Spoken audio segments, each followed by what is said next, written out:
Praise the Lord. प्रभु की स्तुति हो। मैं प्रभु यीशु के मीठे और पवित्र नाम में आप सबका स्वागत करना चाहती हूँ। मैं रेवरेंड शर्मिला चोपड़े, मैं फिर एक बार आपके सामने प्रस्तुत हुई हूँ। परमेश्वर ने मुझे और एक मौका दिया है कि मैं परमेश्वर की सेवा करूँ, उसके हुज़ूर में मैं कुछ तो पेश करूँ आप लोगों के सामने। और परमेश्वर ने जो मौका दिया है इसके लिए मैं प्रभु यीशु मसीह को धन्यवाद देना चाहती हूँ। और आप सब लोग जितने भी व्यूवर्स हैं, सब्सक्राइबर्स हैं, जितने लोग ये वीडियो देखते हैं, आप सबके लिए मैं प्रभु यीशु मसीह को धन्यवाद देना चाहती हूँ कि आप मेरा वीडियो देखते हैं, आप इस वचन को सुनते हैं। ये प्रभु की महान करुणा है कि हम इकट्ठा होते हैं और परमेश्वर का वचन सुनते हैं। तो प्रियो, जैसे आप सबको पता है कि शुरू में हम प्रार्थना में जाएंगे और फिर देखेंगे कि परमेश्वर आज के इस हालात में, आज की जो परिस्थितियों से लोग गुज़र रहे हैं, लोग परेशान हैं, लोग बीमार हैं और लोगों के मन में एक डर है। तो आज हम परमेश्वर के वचन के द्वारा बात करेंगे कि परमेश्वर उन सब लोगों से क्या बात करना चाहता है। आइए हम प्रार्थना करते हैं। धन्यवाद देते हैं प्यारे यीशु मसीह, हम आपके पवित्र नाम को ऊंचा उठाती हूँ प्रभु। जितने लोग प्रभु जी देख रहे हैं सबको प्रभु छुओ, आशीषित करो प्रभु। उनके जीवन के जो भी समस्या है प्रभु जी, आप सब जानते हैं प्रभु। आपको सब पता है मेरे जीवित खुदा। आप महान रीति से यहाँ पर आज कार्य करो प्रभु, क्योंकि आपका वचन कहता है जहाँ पर 2 या 3 मेरे नाम से इकट्ठा है वहाँ पर मैं हूँ प्रभु। आज आप इस वीडियो के माध्यम के द्वारा, ये यूट्यूब के माध्यम के द्वारा प्रभु आप हमारे साथ हैं, आप हमारे बीच में है और आप यहाँ पे मौजूद हो प्रभु। मैं आपको धन्यवाद देती हूँ प्रभु यीशु मसीह, आपके पवित्र नाम को मैं धन्यवाद देती हूँ। प्यारे पिता के नाम को ऊंचा उठाती हूँ प्रभु, धन्यवाद देती हूँ मेरे जीवित खुदा। आज प्रभु वचन के द्वारा आज सबसे बात करो प्रभु यीशु, धन्यवाद देती हूँ प्रभु जी। सब विनती प्यारे यीशु मसीह के नाम से मांगती हूँ, आप इसे सुनिए और दया से कबूल कीजिए। आमीन आमीन। बहुत बार हमारे जो हालात रहते हैं, बहुत बार हम जो परिस्थितियों में से जाते हैं प्रियो, तो ये मुश्किल होता है ये सोचने को कि परमेश्वर मेरे साथ है। बहुत बार लोग ये बात को सोचते नहीं है कि जीवित खुदा परमेश्वर प्रभु यीशु मसीह मेरे साथ है। ये लोग बहुत बार लोग नहीं सोचते हैं कि प्रभु उनके साथ है। मुझे पता है कि आप लोगों ने अपने प्रियजन को खोया है, तो इसलिए तुम लोग शायद अकेले हो, शायद जो खालीपन आया है आपके जीवन में, इसलिए ये सोचने पर मतलब सोचते नहीं है आप लोग कि परमेश्वर मेरे साथ है। ऐसे ही हालात बाइबल में अगर उत्पत्ति की किताब से लेकर हम नए नियम तक अगर पहुंचते हैं तो वहाँ पे देखते हैं कि बहुत सारे ऐसे उदाहरण हैं कि जिसमें लोग आइसोलेट हुए थे या अकेले रहे थे और परमेश्वर ने उनके जीवन में बहुत ऐसे काम किया है। तो मुझे याद आती है योना की। योना को परमेश्वर ने कहा था कि मुझे निनवे शहर में इतना सारा पाप बढ़ गया है, तो मैं निनवे शहर का मैं नाश करना चाहता हूँ और तुम वहाँ पे जाके लोगों को बताओ कि मैं निनवे शहर का नाश करना चाहता हूँ। तो तुम पश्चाताप करो, प्रार्थना करो और तुम उपवास करके परमेश्वर के सन्मुख आओ। तो परमेश्वर ने ये काम योना को दिया था, पर योना ने परमेश्वर की आज्ञा का उल्लंघन किया और जिसे कहा गया था कि निनवे जाओ, तो वो तार्शीश के बोट में चढ़ गया और वो तार्शीश को निकलने लगा। जैसे बोट चालू हो गई, नाव चालू हो गई, फिर कुछ देर के बाद वो समुंदर में इतना बड़ा तूफान आया कि लहरें इतने जोर जोर से ऊंचाई पर जाने लगी। समुंदर में एक तूफान आया था, एक भयंकर परिस्थिति वहाँ पे निर्माण हो गई थी और सब लोग ऐसे परेशान थे बोट में भी, और योना आराम से सोया था। फिर माझी ने जाके उसको कहा कि तू उठ, बाहर देख क्या चल रहा है। फिर योना ने देखा कि इतनी भयंकर परिस्थिति है, इतने तूफान है, आंधी है, और जब समुद्र में इस तरह से तूफान आता है मेरे प्रियो, तो पानी की आवाज़ भी डरावनी होती है। एक डर लगता है कि जो पानी की जो आवाज़ रहती है, लहरों की आवाज़, वो डरावनी लगती है। जब लहरें शांत रीति से आती है तो बहुत सुहानी लगती है, वो अपने आँखों को एक आराम देती है, अच्छा लगता है। पर वही लहरें जब एक आंधी तूफान का रौद्र रूप धारण कर लेती है, तब वो डरावनी लगती, भयावह लगती है। और वही परिस्थिति वहाँ पे हुई थी, तो लोग वहाँ पे जितने भी लोगों के पास एक्स्ट्रा सामान था वो समुंदर में फेंकने लगे, जिनके पास कुछ बोरियां थी तो वो फेंकने लगे। वो चाहते थे कि वजन कम न हो जाए ताकि वो नाव डूब न जाए, क्योंकि लहरें वो नाव के बोट के ऊपर आ रही थी और उनको लग रहा था कि नाव अभी डूबने को है। योनास तब तक समझ गया था कि मैंने परमेश्वर की आज्ञा का उल्लंघन किया है, इसलिए परमेश्वर का क्रोध अभी यहाँ पर आया है और वो ये पूरे सृष्टि के ऊपर भी उसका क्रोध के द्वारा वो मुझे दिखाना चाहता है कि तूने उल्लंघन किया है। योना समझ गया था मेरे प्रियो। फिर लोगों ने सोचा कि हम लोग चिट्ठियाँ डालते हैं और जिसके नाम की चिट्ठी निकलेगी तो उसको समुंदर में फेंका जाएगा। लोग चाहते थे, लोगों ने अपने अपने परमेश्वर को याद करने लगे, लोग अपने अपने भगवान का नाम लेके प्रार्थना करने लगे। योना को पता था कि उसने क्या किया था, और जब वो चिट्ठियाँ निकाली गई तो उसमें योना का ही नाम आया, क्योंकि ये परमेश्वर की योजना है। और जब हम परमेश्वर की योजना के खिलाफ जाते हैं, हम हमारी इच्छाओं को प्रदर्शित करना चाहते हैं या हम हमारी इच्छा के अनुसार चलना चाहते हैं, तो परमेश्वर हमें हमारे योजना हमारे इच्छा के अनुसार नहीं, तो परमेश्वर का ये जो हम जो सांस ले रहे हैं, ये भी परमेश्वर की देन है। तो हम अगर परमेश्वर के आज्ञाओं का उल्लंघन करेंगे तो परमेश्वर इस रीति से हमें फटकारता है कि हमें परमेश्वर को याद करना पड़ता है। तो इस रीति से योना की चिट्ठी निकल आई, ये भी परमेश्वर की एक योजना थी मेरे प्रियो। ऐसे ही वो चिट्ठी नहीं निकल आई थी। बोट में देखो ना कितने सारे लोग रहेंगे, फिर भी सिर्फ और सिर्फ योना का ही नाम आगे आया। उन लोगों ने योना को पानी में फेंक दिया। जैसे योना को पानी में फेंका गया, योना एकदम समुंदर के नीचे एकदम नीचे चला गया और उसे लगा कि अब वो मर जाएगा, क्योंकि समुंदर इस रीति से वो क्रोध में था। समुंदर भी कि जिसको परमेश्वर, समुंदर को बनाने वाला भी परमेश्वर था, और परमेश्वर ने जब योना समुंदर में नीचे गया तो वहाँ पे उसको लगा कि अब मेरी ज़िंदगी ख़त्म हुई। पर परमेश्वर, देखिए मेरे प्रियो, जब हमें ऐसा लगता है कि हमारे सब जीवन की कठिनाइयों का एक बहुत बड़ा उच्चांक हो गया कि हम इसके आगे कुछ नहीं कर सकते और हमें लगता है कि हमारी ज़िंदगी अभी ख़त्म होने को आई है, तो परमेश्वर की हमारे लिए बहुत बड़ी योजनाएं रहती है। जैसे मैंने पिछली बार भी बताया था, तो वहाँ पे इतना बड़ा मत्स्य वो पानी में प्रभु ने तैयार किया था, यहोवा ने वो उसके लिए तैयार करके रखा था कि वो मत्स्य ने योना को निगल लिया। इतना बड़ा मत्स्य, जब मानो एक शार्क मछली जैसे रहते, एक शार्क फिश रहता है, उतना बड़ा वो मत्स्य वो समुंदर में था और उसने निगल लिया। जब उसको निगल लिया मेरे प्रियो, तो वो थोड़ी ना वो मत्स्य के पेट में आराम से रहा होगा। बाइबल में लिखा है कि 3 दिन और 3 रात योना मत्स्य के पेट में रहा। तो वो मत्स्य के पेट में बैठ थोड़ी ना सकता था, मुझे लगता है शायद वो लेटा ही रहेगा और वो उसके पेट में इतने सारे उसने निगले हुए कुछ तो छोटे छोटे मछलियाँ भी होंगे, कीड़े मकोड़े होंगे, और वो समुंदर का गंदा पानी भी उसने उसके अंदर रहा होगा। और एक हमें पता है कि फ़िश की एक अलग फिशरी स्मेल रहती है कि वो कुछ अजीब सी स्मेल रहती है, और वो ऐसे गंदी अवस्था में एक ऐसे हालातों में वो वहाँ पे था। वहाँ पे अंधेरा था, मछली के पेट में थोड़ी ना कोई टॉर्च लगा के बैठा होगा, तो वहाँ पे अंधेरा भी रहा होगा।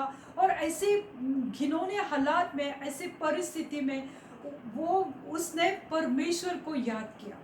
बहुत बार हम लोग भूल जाते हैं, जब हमारे जीवन में परेशानी आती है, जब हमारे जीवन में मेरे प्रियो इस कदर के आंधी तूफान आते हैं, तो कभी कभी लोग परमेश्वर को याद करने को भूल जाते हैं। और योना ने वो पेट के पर मत्स्य के पेट में से उसने परमेश्वर को याद किया। योना उसका 2 अध्याय और 2 आयत में हम देखते हैं, मैंने तो संकट में पड़े हुए पड़े हुए यहोवा की दुहाई दी और उसने मेरी सुन ली। वो यूना कहता है मैंने तो संकट में पड़े हुए, वो संकट में था, मत्स्य के पेट में उसे कोई आराम नहीं था, वो पानी था। और जब वो वहाँ पे एल्गी, आपको पता है कि पानी में एक वनस्पति रहती है एल्गी नाम की, कि जिसकी बहुत गंदी स्मेल भी रहती है, तो वो सब वो पेट के अंदर था मत्स्य के, और वो संकट में था। और वो संकट में उसने परमेश्वर को दुहाई दी, उसने प्रभु परमेश्वर को आवाज़ दी, यहोवा को आवाज़ दी। वो भूल नहीं गया, उसने वो मत्स्य के पेट में उसने पश्चाताप किया मेरे प्रियो। और वो हम लोग बोलते हैं कि आज जो परिस्थिति से लोग जा रहे हैं, कि बहुत लोग आज होम क्वारंटीन होके घर में पड़े हैं, आइसोलेट होके घर में पड़े हैं। तो योना भी 3 दिन और 3 रात आइसोलेट होके, क्वारंटीन होके मत्स्य के पेट में था मेरे प्रियो। वहाँ पे ना हवा थी, ना वहाँ पे उसको खाने के लिए भी कुछ नहीं था, ना आराम करने के लिए वो जगह थी कि वहाँ पे बैठ के वो आराम कर सके, ऐसे कुछ नहीं था। आज हम देखते हैं कि जो लोग आइसोलेट होके घर पे है, यानी जो क्वारंटीन होके घर पे है, तो उनके पास एक सुविधा है कि वो एटलीस्ट मोबाइल है, जिसके द्वारा वो लोगों से कनेक्ट हो सकते हैं। फेसबुक के माध्यम से वो अपनी भावनाएं व्यक्त कर सकते हैं, वो अपने आप को लोगों को बता सकते हैं कि मैं किस परेशानी से जा रहा हूँ, मैं इस बीमारी में है, मेरे लिए प्रेयर करो। वो लोगों से कनेक्ट हो सकते हैं। पर योना ऐसी स्थिति में लोगों से कनेक्ट नहीं हो पा रहा था, लोगों को पता भी नहीं था बोट के कि वो किधर गया, उसका क्या हुआ होगा। पर ऐसे हालात में उसने परमेश्वर को दुहाई दी और परमेश्वर ने उसकी सुन ली। मेरे प्रियो, आज परमेश्वर भी तुम्हारे सुनने को तैयार है, पर हम लोग परमेश्वर को भूल जाते हैं। और परमेश्वर, ये जो महामारी से लोग जा रहे हैं, परमेश्वर चाहता है कि लोग उसके सामने नम्र हो जाए, लोग उपवास करें, लोग प्रार्थना करें, उसको याद करें, उसको दुहाई दे। ये परमेश्वर प्रभु यीशु मसीह चाहता है मेरे प्रियो। क्योंकि आज भी इस कदर पाप बढ़ गया है, इस कदर से, जो जैसे निनवी के हालात है, जैसे सदम और गमोरा के हालात है मेरे प्रियो, शायद उस तरह के हालात आज हमारे देश में, हमारे कंट्री में, महाराष्ट्र में है, और शायद ये पूरे जगत में है। वो प्रभु चाहता है कि तुम उसे याद करो। प्रभु चाहता है कि मैं वो कहना चाहता है कि मैं तुम्हारे साथ हूँ। तुम्हारे साथ ही नहीं मेरे प्रियो, वो तुम्हारे अंदर है। प्रभु यीशु मसीह तुम्हारे अंदर है, सिर्फ उसको आवाज दो मेरे प्रियो। अगर हम भजन संहिता उसका 23वां अध्याय और 4वीं आयत में देखते हैं, तो वहां पे राजा दाऊद भी परमेश्वर को धन्यवाद देता है। भजन संहिता 23 बहुत सुंदर है वो वचन, और सबके मुंह जबानी भी याद रहती है। पर जब ऐसे हालात आते हैं तो हम वो सब मुंह जबानी जो हमारे भजन संहिता हमें याद किए थे बचपन से, हम भूल जाते हैं। तो वहाँ पे लिखा है कि चाहे मैं घोर अंधकार से भरी हुई तराई में से होकर जाए, तो भी हानि से न डरूंगा, क्योंकि मेरे साथ तू मेरे साथ रहता है। तेरे सोटे और तेरी लाठी से मुझे शांति मिलती है। पर दाऊद क्या कहता है, राजा दाऊद, कि चाहे मैं घोर अंधकार से भरी हुई तराई में से क्यों न जाऊं। घोर अंधकार, जो तराई है, जो डार्क वैली है, जिसमें से वो कहता है कि वो मृत्यु की valley, that is a death valley. जो घोर अंधकार यानी वो मृत्यु की, वो मरण की जो वैली है या तराई है, अगर मैं उसमें से भी क्यों ना जाऊं, यानी मैं मृत्यु के पथ पर भी क्यों ना हूं, यानी अगर तुम्हारे कोई रिलेटिव्स या तुम्हारे करीबी अगर वेंटिलेटर पे क्यों ना हो, अगर वो ऑक्सीजन के लिए क्यों ना तड़प रहा है, वो मृत्यु की तराई में से क्यों ना जा रहा है, पर परमेश्वर उस तराई में तुम्हारे साथ है मेरे प्रियो। वो भी उस अंधेरी तराई में, वो मृत्यु की तराई में, वो डार्कनेस की वैली में परमेश्वर प्रभु यीशु मसीह तुम्हारे साथ है। वो वैली में, उस तराई में वो तुम्हारे साथ है मेरे प्रियो। वो मृत्यु की रहेगी, वेंटिलेटर की रहेगी, बीमारी की रहेगी, और कोई तुम्हारा प्रियजन हॉस्पिटल में क्यों ना पड़ा हो, पर या तुम्हें उनसे सबसे अलग किया गया है। जब तुम हॉस्पिटल में रहते हो तो तुम तुम्हारे रिश्तेदारों से अलग रहते हैं, यानी वो जो हम लोगों को पता है कि वो जो कोविड सेंटर्स रहते हैं वहाँ पे कोई प्रियजन नहीं जा सकते, कोई एक दूसरे को नहीं देख सकते हैं। तो ऐसे हालातों में जब तुम्हें लोगों से अलग किया जा गया है, पर मेरे प्रियो मैं तुमसे कहना चाहती हूँ कि तुम डरो मत, तुम डरो मत, क्योंकि राजा दाऊद ने भी इसका अनुभव किया था। वो भी वो मृत्यु की तराई में से वो गया था, उसने भी परेशानी देखी थी।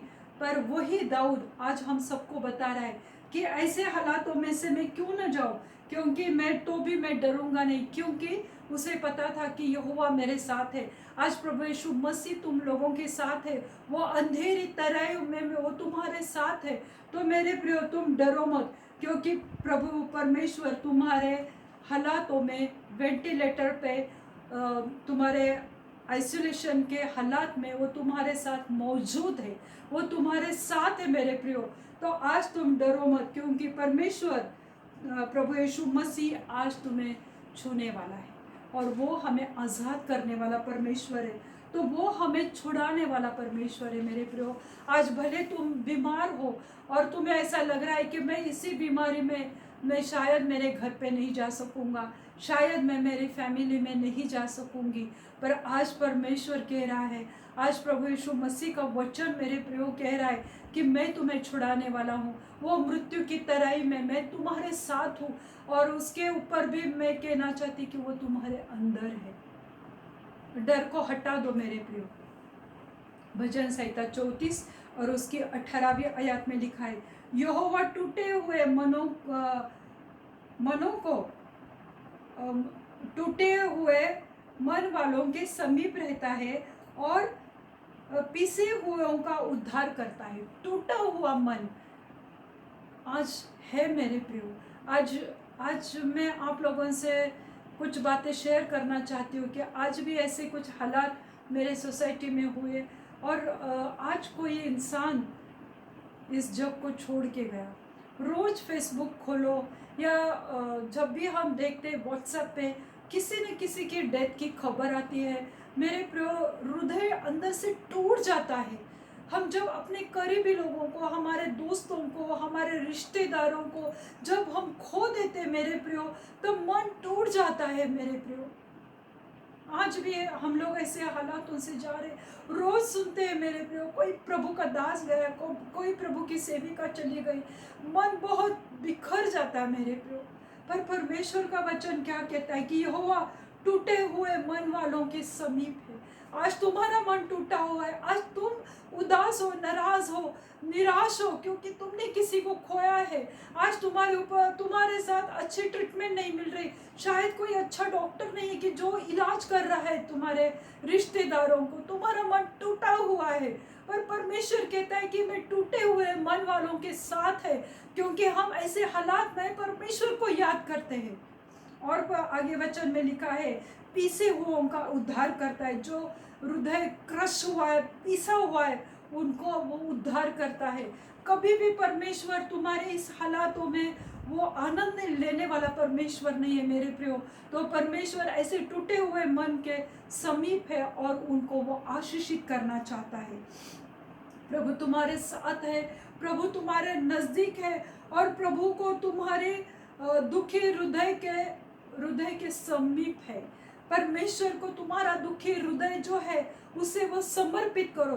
तुम्हारा दुखी मन उसके हाथ में डेडिकेट करो, समर्पित करो मेरे प्रियजन, मेरे प्यारे भाई बहन। आज जो भी ऐसे हालातों में है, जो भी आज रो रहे हैं मेरे प्रियो, तुम्हारा टूटा मन परमेश्वर को समर्पित करो। परमेश्वर तुम्हारे मन को मलहम पट्टी लगाने वाला परमेश्वर है, क्योंकि हमारे जो हृदय को जो घाव हुए हैं, जो जख्म हमारे हृदय पे हुए हैं, वो समय के अनुसार तो वो भर आते हैं मेरे प्रियो। तो आज परमेश्वर का वचन है कि उसे हमें थामे रहना है, हमें परमेश्वर के वचन को पकड़ के रखना है, जिस तरह से योना ने किया था। योना ने परमेश्वर के योना साथ रहा, और ऐसे हालातों में योना ने परमेश्वर को छोड़ा नहीं।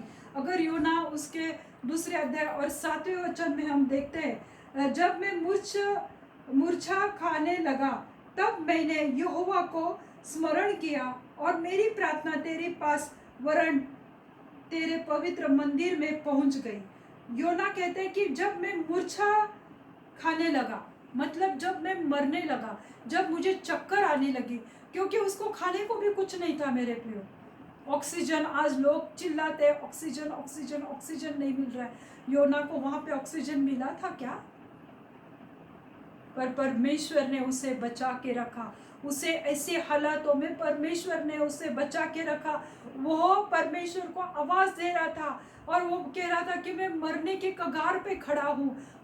और ऐसे हालात में तब मैंने यहोवा को स्मरण किया। मेरे प्रियो, ऐसे हालातों में तुम परमेश्वर को याद करो। आज प्रभु यीशु मसीह यही चाहता है मेरे प्रियो कि तुम प्रार्थना करो। और प्रार्थना की जैसे कोई हमारे पास शस्त्र नहीं है। अगर हम प्रार्थना में इस कदर खड़े रहेंगे तो परमेश्वर हमारे प्रियजनों को वापस हमारे घर में लाएगा। अगर भले तुम वेंटिलेटर पे हो और परमेश्वर को तुम याद करते हो, प्रभु यीशु मसीह को तुम याद करते हो, उसके भजन संहिता तुम्हारे मन में तुम बार बार बोलते रहते हो, क्योंकि हमको बहुत सारे वचन मुंह ज़बानी याद है। पर जब हम ऐसे परिस्थिति में जाते हैं मेरे प्रियो, तब वो जैसे साम 91 है, साम 23 है, साम 18 है, जिसमें भी दाऊद राजा परमेश्वर को धन्यवाद देता है स्तोत्र में। और वो भजन संहिता में वो कहता है साम 18 में कि 28वें अध्याय में कि तू मेरा दीपक है, तूने मेरा अंधियारा हटाया है। मेरे प्रियो, सही में परमेश्वर तुम्हारे जीवन का जो अंधियारा है, जो अंधेरा तुम्हारे जीवन में आया है, जिस भी गहरे खाई में से या गहरी तराई में से तुम जा रहे, अंधेरी तराई है कि कोई आशा नजर नहीं आ रही, कोई उजाला नजर नहीं आ रहा है, पर परमेश्वर तुम्हारे जीवन की इस गहरी तराई में से वो तुम्हें आशीषित करेगा, वो तुम्हें उजाला देगा। सिर्फ तुम परमेश्वर की ओर देखो मेरे प्रिय। प्रभु तुम्हारे साथ है और वो तुम्हारे नज़दीक है। जब हम ऐसे हालातों में से गुजरते हैं तो हमें समझ में नहीं आता कि हम क्या करें, किधर जाए, किससे बात करें, कौन मेरी सहायता करेगा। पर ऐसे हालातों में मेरे प्रियो, तुम परमेश्वर के पास आओ और अपनी आंखें परमेश्वर के ऊपर लगाओ। दुहाई दो मेरे प्यारे, परमेश्वर को दुहाई दो, उसको आवाज दो, उसको स्मरण करो, उसको याद करो, प्रार्थना में लगे रहो। देखो, प्रार्थना से बढ़कर कुछ भी नहीं है। और परमेश्वर ने योना की प्रार्थना मत्स्य के पेट से सुनी, तो परमेश्वर हमारी प्रार्थना नहीं सुनेगा? परमेश्वर गहरी तराई में से भी हमारी प्रार्थना सुनता है। दूसरे इतिहास उसका 20वां अध्याय 15वें वचन में भी ऐसे कुछ हालात है यहोशापात के साथ कि वो बहुत बड़ी सैन्य उसके सामने था, उसे समझ में नहीं आ रहा था, वो कंफ्यूज था, उसे समझ में नहीं आ रहा था कि मैं क्या करूं ऐसे हालात में, मैं किस तरह से ये युद्ध को जाऊं। पर ये युद्ध मेरे प्रियो तुम्हारा नहीं है, ये परमेश्वर का है। तो 15वें दूसरा इतिहास 20वां अध्याय 15वें वचन में परमेश्वर का वचन कहता है कि तुम इस घड़ी भीड़ से मत डरो और तुम्हारा मन कच्चा न हो, क्योंकि युद्ध तुम्हारा नहीं है तो परमेश्वर का है। मेरे प्रियो, ये युद्ध तुम्हारा नहीं है, परमेश्वर का है। इस घड़ी से मत डरो। ये जो भी समय से हम लोग गुजर रहे मेरे प्रियो, जो भी हालातों से हम लोग गुजर रहे, आज परमेश्वर कह रहा है कि मत डरो, मत डरो इस कोरोना वायरस से, मत डरो मृत्यु से, मत डरो वो अंधेरी तराई से, मैं तुम्हारे साथ हूँ। तुम क्यों डरते हो? आज तुम्हें ऐसा लग रहा है कि मैंने किसी को खोया है। लोग शायद परमेश्वर को भी नाम रखते होंगे। तुम्हारे जख्म जिस वजह से हुए हैं, किसी को छोड़ा है, अकेलापन आया है कि कोई तुम्हारे से दूर गया है, तो वो परिस्थिति, वो समय के अनुसार वो जख्म भर कर आएंगे। पर परमेश्वर को कभी मत छोड़ो मेरे प्रियो, क्योंकि परमेश्वर ही है कि परमेश्वर ने तुम्हारे बाकी फैमिली मेंबर्स को तो बचा के रखा, कोई कहीं पूरी फैमिली चली गई, पर परमेश्वर को धन्यवाद दो कि परमेश्वर ने तुम्हें बचा के रखा है।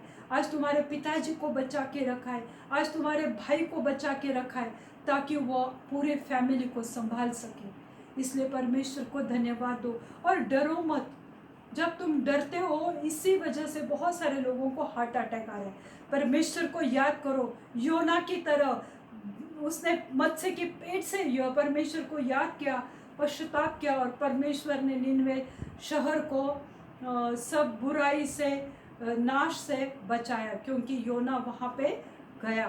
परमेश्वर ने योना मत्स्य के द्वारा उसको उगल दिया निनवे के किनारे, और परमेश्वर ने निनवे शहर का उद्धार किया, और वो लोगों ने पश्चाताप किया, उन लोगों ने प्रार्थना किया, उपवास किया। आज मेरे प्रियो, हमें ज़रूरत है प्रार्थना उपवास करके हमारे प्रियजन के लिए परमेश्वर से दुहाई करने की। डरो मत मेरे प्रियो, प्रभु तुम्हारे साथ है। आइए हम प्रार्थना करेंगे। धन्यवाद देती हूँ मेरे जीवित खुदा, मैं आपको महिमा देती हूँ प्रभु जी। आप महान परमेश्वर है प्रभु, आप कार्य करने वाले परमेश्वर है प्रभु। आज जिस भी हालात से लोग गुजर रहे प्रभु, आज जिस भी परेशानी से लोग जा रहे प्रभु, इस वायरस से डर रहे मेरे प्रभु जी, लोग क्वारंटीन होके घर पे पड़े हैं, अकेले हैं परमेश्वर, पर आप उनके साथ हो प्रभु। साथ ही नहीं तो प्रभु, आप उनके अंदर हो, आप उनके शरीर में वास करते हो, आप उनके हृदय में है परमेश्वर, और आप उनको छुड़ाने वाले जीवित खुदा है मेरे जीवित खुदा। मैं आपको धन्यवाद देती हूँ प्रभु कि अगर भले किसी ने किसी को खोया है, पर बाकी लोगों को तो आपने बचा के रखा है प्रभु। आज मैं प्रार्थना करती हूँ प्रभु, ये वायरस प्रभु, ये बीमारी मेरे शहर से, मेरे कंट्री से, मेरे देश से, मेरे महाराष्ट्र से निकल जाए प्यारे यीशु मसीह के पवित्र नाम से मैं मांगती हूँ प्रभु। प्रभु आज मैं दुहाई देती हूँ प्रभु कि ये पूरे जग से प्रभु, ये पूरे वर्ल्ड से प्रभु, ये वायरस को निकाल दो प्रभु। लोगों को खुली सांस लेने दो प्रभु, लोगों को पश्चाताप करने की इच्छा दो प्रभु, लोगों को आपके साथ, आपके समीप आने की इच्छा दो प्रभु। लोग आज तुम्हें याद कर रहे मेरे प्यारे यीशु मसीह, लोग तुम्हें याद कर रहे प्रभु जी। आप उनकी दुआएं को सुनो प्रभु, उनकी प्रार्थनाओं को सुनो प्रभु, उनके प्रार्थनाओं को जवाब दो मेरे प्यारे यीशु मसीह। आप किसी को भी ऐसे हालातों में रहने देने वाले परमेश्वर नहीं है, तो आप सबकी प्रार्थना सुनने वाले परमेश्वर है प्रभु। प्रार्थना करते हो प्रभु जी कि आपका पवित्र सामर्थ्य हो वो हॉस्पिटल में जाए प्रभु, आपका वो पवित्र सामर्थ्य प्रभु वो वेंटिलेटर पे आए प्रभु, जो भी वेंटिलेटर पे प्रभु उनको वो जगह से उठाओ प्रभु, उनको प्रभु वो बीमारी से आज़ाद करो प्रभु, उनको चंगाई से भरो प्रभु यीशु मसीह। अगर किसी के पास पैसे की कमी घटी है प्रभु, उनको पैसे की आशीष से, बरकत से भरो प्रभु जी।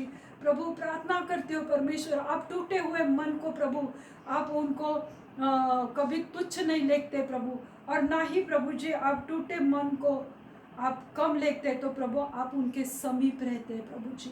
प्रभु प्रार्थना करती हूँ मेरे जीवित खुदा, आज हर एक को छो प्रभु, हर एक को छो मेरे प्यारे यीशु मसीह। लोगों को बेड मुहैया करो प्रभु जी, लोगों को हॉस्पिटल मिलने दो प्रभु जी।